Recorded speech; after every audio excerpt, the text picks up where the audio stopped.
Hello everyone, my name is William Amzalag and I want to welcome you to our 9th episode of Jeunesse Longevity TV. Jeunesse, we are redefining youth.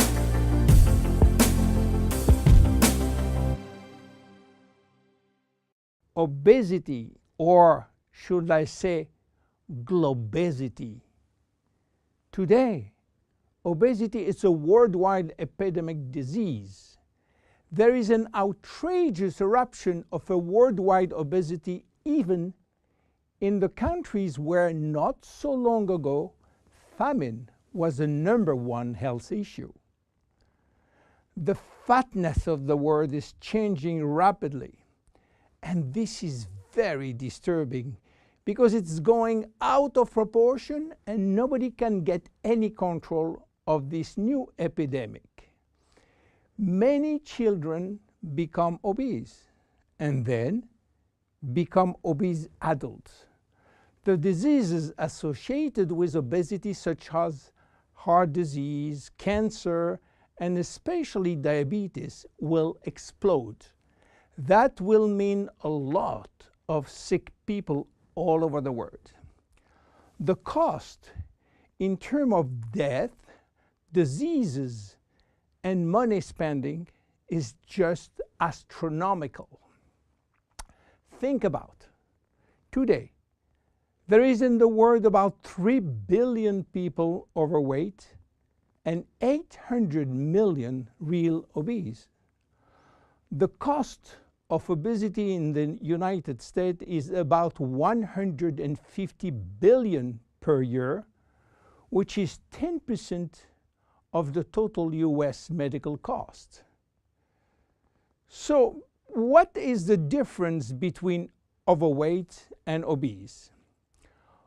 Overweight means that you gain only few kilos above standard, from 1 to 15 kilos for adults. Above this threshold, you're considered as obese. If you wish to get more detailed information, then you have to calculate your BMI, which means your body mass index, by using the following formula: your weight in kilo divided by your height in square meters. If your BMI shows score under 18.5 per square meter, it means that you need to gain weight. You are underweight. If it is between 18.5 and 25, you are in normal standard. Between 25 and 30, you are overweight, and above 30, you are qualified for obesity. Note that BMI is a standard tool which do not apply in extremes like very tall people or very small people, and also should be adapted to children. Why people become obese? It is very simple in theory, but become more complicated when we reach fat metabolism. We are gaining weight or fat when we eat more than we spend in terms of calorie, or when we spend less than we eat in terms of calorie. So how do we get energy?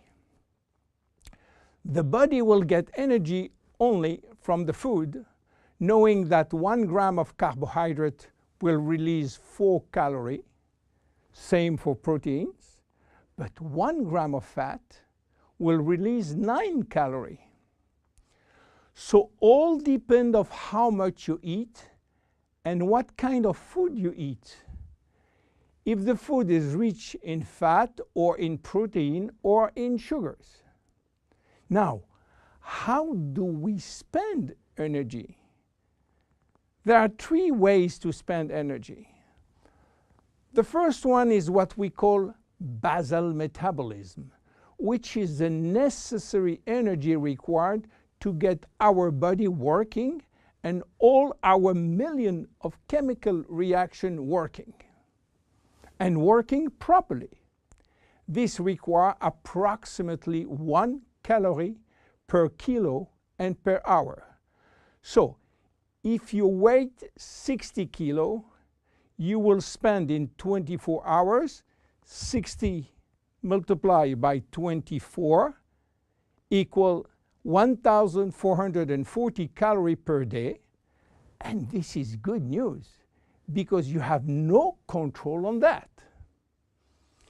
The second spending is the necessary energy to fight against heat or cold. And these depend on the environment and the way that you are protected against heat or cold. It is called thermogenesis.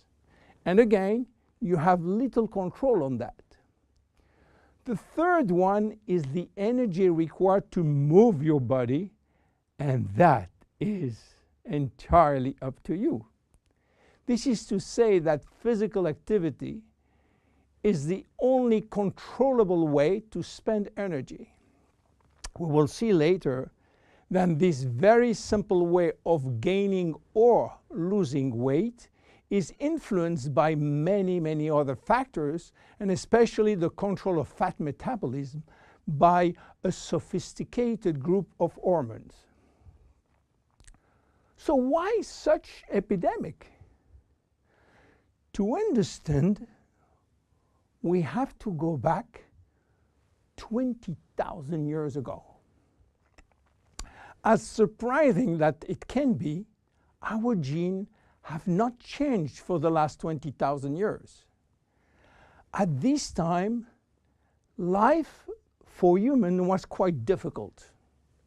In fact, life was based on food availability, and food was really available only during spring and summer. The rest of the time, no food, almost famine.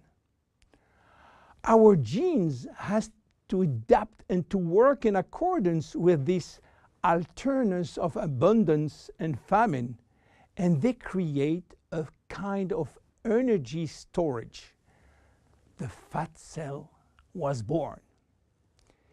This cell has the capacity to store all kinds of energy derived from fat, from carbohydrates, and even proteins. It can increase 50-fold its size and retain energy in the form of triglycerides. Because of uncertainty of food availability, our genes were oriented toward the saving mode, which means that every time we eat, all the energy coming from the food was oriented in the storage facility. What happened 20,000 years later? Our genes are still oriented towards saving mode, but there is no more famine. On the contrary, the new society offers an extreme abundance of food rich in calories, and that all over the year. And guess what happened? Everything is going first in storage. And once in storage, it is very difficult to get out. You understand now why it is very difficult today not to gain weight or fat. But there is another factor. 20,000 years ago, in order to bring food at home, men were hunting, fishing, or climbing trees to get fruits. And that was a huge energy spending mode. Today, with a new technology created for lifting heavy items or escalator or elevator, we reduce drastically our energy spending. You understand now why it is so easy to gain weight or fat. What are the consequences of obesity in terms of health and longevity? To make a long story short, it is a disaster. Being and staying obese will lead to a long list of chronic diseases, including cardiovascular disease, diabetes, cancer, metabolic syndrome, and consequently a drastic shortening of life. That will not account for the uncomfortable physical, emotional, and mental consequences of being heavy for ourselves and for our relationship. In terms of aging, obesity is shortening telomeres, increasing DNA damage, and reducing stem cell pool. So what to do for reducing obesity? Obviously, it is quite difficult considering the worldwide effort of the medical community with so small results.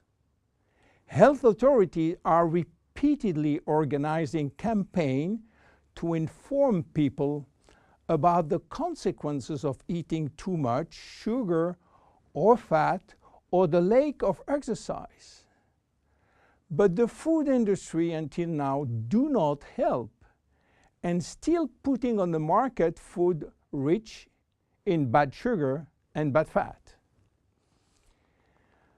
The first step is to be convinced that improving your lifestyle, which means improving your nutrition, your physical activity, managing your stress and your emotion, in order to stop impulsive eating, will be a very good action to preserve your life and your longevity. The second step will be to use specific food supplements to help managing your fat metabolism and rebuild the muscles that you lose when lacking exercise. This is why Jeunesse decided to create a new line of product specially designed to counteract craving, to help fat metabolism, and to reduce muscle loss. Be with us in our next episode dedicated to the Zen Body line. My name is William Amzalag, and I will see you on our next episode. Thank you.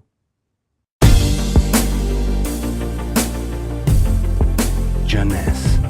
We are redefining youth.